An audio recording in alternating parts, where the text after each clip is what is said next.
Jayasuryan sir, PM Surya Ghar ഇന്ത്യയുടെ സൗരവിപ്ലവം എന്നൊക്കെ വിശേഷിപ്പിക്കുന്ന ഒരു പദ്ധതിയാണത്. പുരപ്പുറത്ത് സോളാർ പാനലുകൾ വെച്ച് അതുവഴി വൈദ്യുതി ഉൽപ്പാദിപ്പിക്കുന്ന പദ്ധതി. ഇന്ത്യ വളരെയേറെ പ്രാധാന്യം നൽകിയ ഈ ഒരു പദ്ധതി പക്ഷേ കേരളത്തിൽ അട്ടിമറിക്കപ്പെട്ടു എന്നൊരു റിപ്പോർട്ട് പുറത്തു വരുന്നുണ്ട്. ഇത് എത്രത്തോളം ശരിയാണ്? ഒപ്പം ഈ PM സൂര്യഘർ എന്ന് പറയുന്ന ഈ പദ്ധതിയെ എങ്ങനെ വിലയിരുത്താം? ഇന്ത്യയിലെ ഊർജ ഉൽപാദന രംഗത്ത് വളരെ വിപ്ലവകരമായ മാറ്റങ്ങൾ ഉണ്ടാക്കിയ ഒരു വമ്പൻ പദ്ധതിയാണ് പ്രധാനമന്ത്രിയുടെ സൂര്യഘർ മുഫ്തി ബിജ്ലി യോജന എന്ന പേരിൽ അറിയപ്പെടുന്ന പുരപ്പുറ സൗരോർജ പദ്ധതി. ഈ പദ്ധതി വളരെ ലളിതമാണ്. ഇത് പുരപ്പുറത്ത് നമ്മൾ ഘടിപ്പിക്കുന്ന സോളാർ പാനലുകളിലൂടെ പകൽ സമയത്ത് വൈദ്യുതി ഉൽപ്പാദിപ്പിച്ച് നമ്മൾ സർക്കാരിന് കൊടുക്കുന്നു. ഇപ്പൊ കേരളത്തിൽ KSEBക്ക് കൊടുക്കുന്നു. അങ്ങനെ KSEBക്ക് കൊടുക്കുമ്പോൾ അങ്ങനെ കൊടുക്കുന്ന ആ യൂണിറ്റിന് നമുക്ക് പൈസ തരും, പണം തിരിച്ചു തരും. എന്നിട്ട് നമ്മൾ ഉപയോഗിക്കുന്ന ആകെ വൈദ്യുതിയിൽ നിന്ന് നമ്മൾ ഉണ്ടാക്കിയ വൈദ്യുതി കുറയ്ക്കുമ്പോൾ ബാക്കി എത്രയുണ്ട് അതിന് മാത്രം നമ്മൾ പണം കൊടുത്താൽ മതി, വൈദ്യുതി ചാർജ് കൊടുത്താൽ മതി. വളരെ ലളിതമാണ്.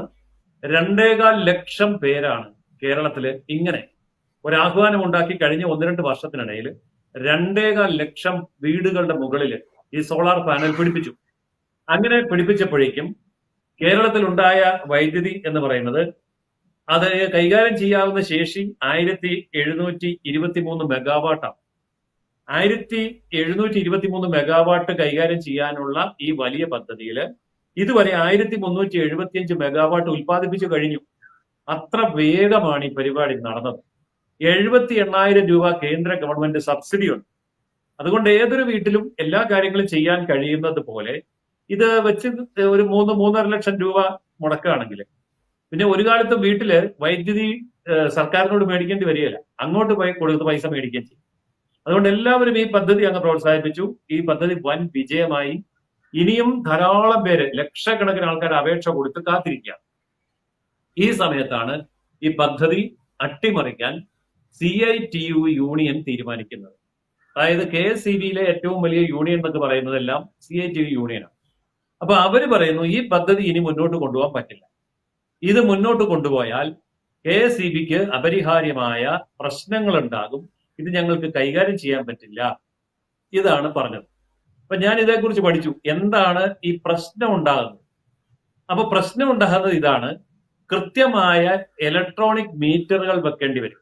ഈ മീറ്റർ വെച്ചാലുള്ള ഒരു കുഴപ്പം, ഈ പുരപ്പുറത്തുണ്ടാകുന്ന വൈദ്യുതി എത്രയാണെന്ന് കൃത്യമായി രേഖപ്പെടുത്താൻ പറ്റും. അതുകൂടാതെ ഗവൺമെന്റിലേക്ക് എത്ര വൈദ്യുതി കൊടുത്തു, ഗവൺമെന്റ് വീട്ടുകാർക്ക് എത്ര വൈദ്യുതി കൊടുത്തു, ഇതിന്റെ യൂണിറ്റ് എത്രയാണ്, അതിന് യൂണിറ്റ് കോസ്റ്റ് പ്രൈസ് എത്രയാണ്, എത്ര രൂപ വീട്ടുടമസ്ഥന് കൊടുക്കണം, എത്ര രൂപ KSEBക്ക് കിട്ടും, ഇതെല്ലാം കൃത്യമായിട്ട് രേഖപ്പെടുത്തപ്പെടും. ഇങ്ങനെ രേഖപ്പെടുത്തുന്നത് നല്ലതല്ലേ എന്ന് നമുക്ക് ചോദിക്കാം. നമുക്ക് നല്ലതാണ്, നാട്ടുകാർക്ക് നല്ലതാണ്, പക്ഷേ യൂണിയൻകാർക്ക് നല്ലതല്ല. എന്താ കാരണം? ഇപ്പോൾ വൈദ്യുതി പുറത്തുനിന്ന് വാങ്ങുക. അതായത് നമ്മളിപ്പോൾ ഉപയോഗിക്കുന്ന വൈദ്യുതിയുടെ 72% നമ്മൾ പുറത്തുനിന്ന് മേടിക്കുകയാണ്. ഒരാവശ്യവും ഇല്ല. കേരളത്തിൽ ഏതാണ്ട് 50ഓളം ജലവൈദ്യുത പദ്ധതികൾ തുടങ്ങാൻ അനുമതി കിട്ടിയിട്ട് തുടങ്ങിയിട്ടില്ല. തുടങ്ങാത്ത എന്തുകൊണ്ടാണെന്നറിയാമോ? ടാറ്റ, അദാനി പോലെയുള്ള വൻകിട ഊർജ ഉൽപാദന കമ്പനികളിൽ നിന്ന് കേരള സംസ്ഥാന ഗവൺമെന്റ് വൻ വില കൊടുത്ത് വൈദ്യുതി മേടിച്ചുകൊണ്ടിരിക്കുകയാണ്. ഈ വൈദ്യുതി മേടിക്കാനുള്ള ചെലവിന്റെ കമ്മീഷൻ ഇവർക്ക് കിട്ടുന്നുണ്ട്. അതായത് കോടിക്കണക്കിന് രൂപയുടെ വൈദ്യുതി ടാറ്റ എന്നൊക്കെ പറഞ്ഞ ഭയങ്കര കുത്തകയാണ്. ടാറ്റയ്ക്കെതിരെ മുദ്രാവാക്യമൊക്കെ വിളിക്കും, അദാനിക്കെതിരെ മുദ്രാവാക്യം വിളിക്കും. എന്നിട്ട് അവരോട് പോയി വൈദ്യുതി മേടിക്കും, എന്നിട്ട് അതിന്റെ കമ്മീഷനും മേടിക്കും. ഇതാണ് ഇവിടെ നടക്കുന്ന കളി. അതിനുവേണ്ടി ഇപ്പോൾ ഈ സാങ്കേതിക പ്രശ്നം പറയുക, മീറ്റർ മാറ്റിവെക്കണം, അതുപോലെ ട്രാൻസ്ഫോമറുകൾ മാറ്റിവെക്കണം, അതുപോലെ സാങ്കേതികമായിട്ട് ഒത്തിരി ഉപകരണങ്ങൾ പുതുതായിട്ട് ഇൻസ്റ്റാൾ ചെയ്ത് വലിയ ഘടനാപരമായ മാറ്റം വേണ്ടിവരും. അത് വൈദ്യുതി ബോർഡിന് വലിയ നഷ്ടം ഉണ്ടാക്കും എന്നൊക്കെയുള്ള കണക്കാണ് ഇവർ അവതരിപ്പിക്കുന്നത്. കേട്ടാൽ സാധാരണക്കാരൻ വണ്ടടിച്ചു പോകും. ഈ KSEBയുടെ CITUവിന് എന്തോ ഒരു സ്നേഹമാണ് KSEBയോട്, സർക്കാരിനോട്, ജനങ്ങളോട് എന്ന് തോന്നിപ്പോകും. അതിന്റെ ഉള്ളിലുള്ള കളികൾ ഇതൊന്നുമല്ല.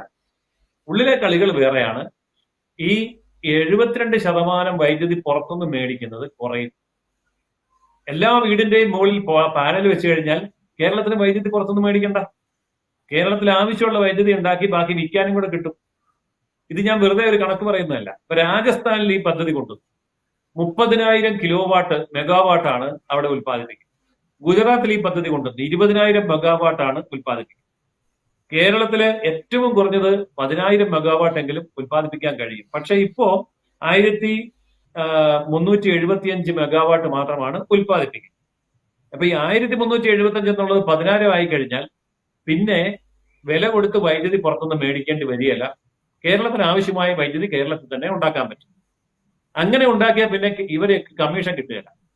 അപ്പൊ ഇപ്പൊ അദാനിയോടും ടാറ്റയോടും അതുപോലെയുള്ള മറ്റ് സ്വകാര്യ കമ്പനികളോടും വാങ്ങിക്കുന്ന വൈദ്യുതിയുടെ വിലയുടെ കമ്മീഷൻ ഇവർക്ക് കിട്ടുകയാണ്. അതാണ് ഇതിന്റെ പിന്നിലുള്ള ചേതോവികാരം. അതിനുവേണ്ടി ഇവർ എന്തെല്ലാം കാര്യങ്ങളാണ് ചെയ്തതെന്ന് നോക്കിയാൽ, കേന്ദ്ര വൈദ്യുതി റെഗുലേഷൻ കമ്മിറ്റി അവർ പറയുന്നത് പുരപ്പുറത്തുണ്ടാക്കുന്ന വൈദ്യുതി സർക്കാർ മേടിക്കുമ്പോൾ 4 രൂപ 35 പൈസ യൂണിറ്റിന് കൊടുക്കണം എന്നാണ്. 4 രൂപ 35 പൈസ. കേരളം ഇത് കൊടുക്കുന്നില്ല. കേരളം കൊടുക്കുന്നത് കേവലം 2 രൂപ 15 പൈസ എന്ന് പറഞ്ഞാൽ പകുതി പോലും കൊടുക്കുന്നില്ല. പകുതി പോലും കൊടുക്കുന്നില്ല. കേന്ദ്ര ഗവൺമെന്റ് പറഞ്ഞതിന്റെ പകുതി പോലും കേരള ഗവൺമെന്റ് ഉപഭോക്താവിന് കൊടുക്കുന്നില്ല. ഇത് പോരാഞ്ഞിട്ട് സർചാർജ് എന്നും പറഞ്ഞ് യൂണിറ്റിന് 1 രൂപ 2 പൈസ കേരള സർക്കാർ മേടിക്കുമായിരുന്നു, KSEB. അത് വർദ്ധിപ്പിച്ചു. 1 രൂപ 1.2 പൈസ എന്നുള്ളത് 15 പൈസയായിട്ട് വർദ്ധിപ്പിച്ചു. അങ്ങനെ ഊനിന്മേൽ കുരു എന്ന് പറഞ്ഞതുപോലെ വൻതോതിൽ പുരപ്പുറ വൈദ്യുതി ഉൽപാദകരെ പിഴിയുകയാണ്. ഇവര് മടുത്തിട്ടിട്ട് പോണം. ഒരാള് പിന്നെ സോളാർ വെക്കരുത്. വെച്ചാൽ അവനെ കുത്തുവാള എടുപ്പിക്കണം. ഇതാണ് പരിപാടി. ഇതിന്റെ പിറകിലുള്ളത് അദാനി, ടാറ്റ അടക്കമുള്ള സ്വകാര്യ വൈദ്യുത ഉൽപാദക കമ്പനിയോട് കേരളത്തിലെ KSEB വൈദ്യുതി നിരന്തരം വാങ്ങിക്കുമ്പോൾ അങ്ങനെ വാങ്ങിക്കാൻ ആവശ്യമായ സാഹചര്യം ഒരുക്കി കൊടുത്ത ട്രേഡ് യൂണിയനുകൾക്ക് ആയിരക്കണക്കിന് കോടി രൂപയുടെ അഴിമതിയാണ് ഇപ്പൊ നടന്നുകൊണ്ടിരിക്കുന്നത്. കൊള്ളയടിക്കുകയാണ്. കേരള ജനതയെ 3.5 കോടി ജനതയെ കൊള്ളയടിക്കുകയാണ്. അല്ല, ഞാൻ ചോദിക്കട്ടെ, കേരളത്തിലെ വൈദ്യുതി ഉണ്ടാക്കുന്ന പച്ചവെള്ളത്തിൽ നിന്ന് പച്ചവെള്ളം ലിറ്ററിന് എന്നാ വില എന്ന് ചോദിച്ചാൽ നമ്മുടെ ആറ്റിക്കൂടെ പെരിയാറ്റിക്കൂടെ ഒഴുകി പോകുന്ന വെള്ളത്തിന് 1 പൈസയും കൊടുക്കണ്ട. എന്നിട്ട് ടാറ്റയോടും അദാനിയോടും മേടിക്കുമ്പോൾ അവര് നാഫ്ത കത്തിച്ച്, കൽക്കരി കത്തിച്ച്, ഡീസൽ കത്തിച്ച് ഒക്കെയാണ് ഈ വൈദ്യുതി ഉണ്ടാക്കുന്നത്.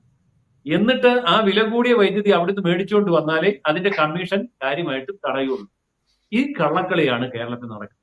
ഇത് കേരളം തിരിച്ചറിയേണ്ട ഒരു വലിയ ഞെട്ടിക്കുന്ന ഒരു വലിയ അഴിമതി കഥയാണ്.